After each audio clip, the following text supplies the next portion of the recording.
You're listening to As Read by Me, the podcast where writers read and readers listen. Hi, this is Bill Rausch. Happy Easter. This is my story titled Redemption, as read by me. The appliance factory where Joseph worked went bankrupt when the Chinese flooded the market with their washers, dryers, and refrigerators. It was impossible to compete with those half-price knockoffs, even if they did break down after a few years. The big boys, that's what everyone on the assembly line called management, the big boys just cashed in their golden parachutes, transferred their fat 401ks, and moved on to the next overpaid position. Somebody was always looking to hire a CEO in a $1,500 Armani. So, like all the other laid-off workers, Joseph started looking for another factory job. When the HR managers got a whiff of the unkempt Joseph, they blurted out something like, sorry, you should have been here. You should have been here last week. We're not hiring. Joseph, he just looked at them and smiled. That's okay. I'll find a way. $1 here, $1 there. That's pretty much how Joseph got by, going door to door, asking little old ladies if they needed any yard work done, or odd jobs. But it didn't take long, and those little old ladies stopped hiring him. An always hungry, smelly man can't rake leaves or cut branches very fast.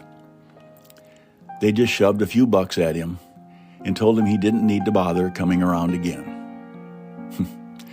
Joseph tipped his sweaty hat and smiled. That's okay. I'll find a way. After 4 delinquent mortgage payments, the bank foreclosed on Joseph's modest home. The repo man even showed up one night and loaded up his car. Barely worth what it took to haul it to the auction yard.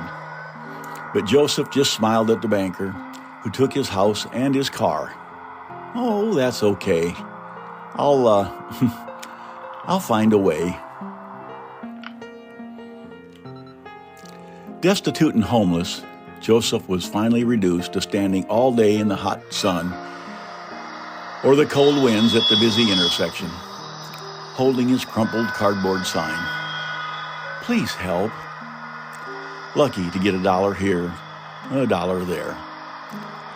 Most folks just stared straight ahead, avoiding eye contact, pretending to text or fiddle with the radio. Some of them were not very nice. They'd roll down their window and wait for Joseph to hobble over, then shout some humiliating condescension. Get a job, you bum, or all out of wine money again?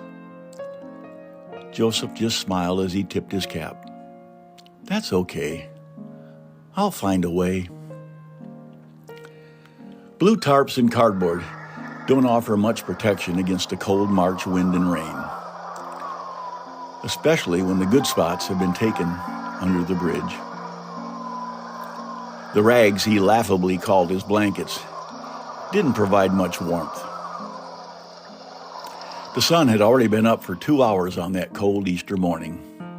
When Joseph didn't emerge from his cardboard shebang, the old man camped next to him pulled the tarp aside. Hey, Joseph, you in there? There would be no answer. The emergency room was a beehive. As EMTs rushed him in, Joseph, he was somehow still alive, but just barely. A floppy-eared Easter bunny and bowl of jelly beans sitting on the desk, meant to bring a smile to the overworked staff, went unnoticed. Joseph struggled to breathe, his weak pulse unresponsive. The doctors and nurses had to move on, struggling to keep up with the endless line of gurneys. Suddenly, Joseph opened his eyes. When his heart monitor alarmed, a nurse rushed over. But she knew. They all knew. Defying protocol, she tore off her plastic gloves and wrapped his cold hands around hers. Mr. Joseph, I'm so sorry.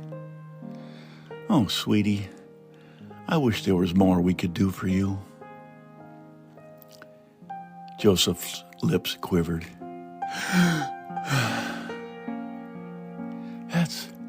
That's okay. I understand.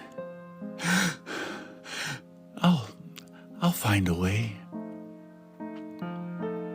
Then, gazing past the glaring lights, Joseph smiled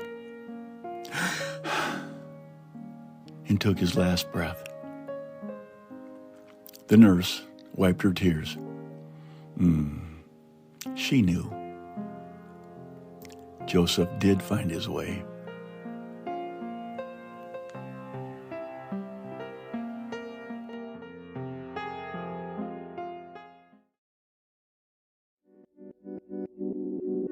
Thanks for joining us.